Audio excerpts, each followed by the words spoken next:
So hi everyone, today we'll try to understand what is instruction-based fine-tuning. So you must have heard of models like Flan T5 and Flan Alpaca that are instruction fine-tuned.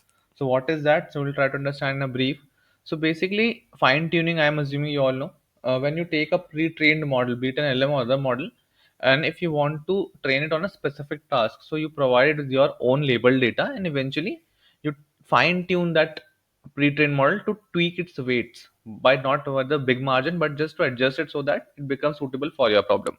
Now in case now when you are fine tuning an LLM, if we don't go with instruction fine tuning, the label data that we would be using would look something like this: input, write a story on animals and human; output is the ground truth.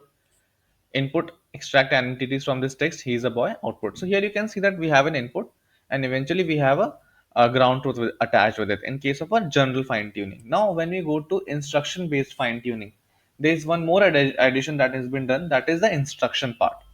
So instruct, write a story on a given topic. Input, animals and human; output is like ground truth. Second, instruct, extract entities from given text. Input, he is a boy; output, again some of the ground truth. So as you can see the difference between the two, in general fine tuning we are not providing this instruct command extensively, it is integrated within the input, but in case of instruction based fine tuning it is separated.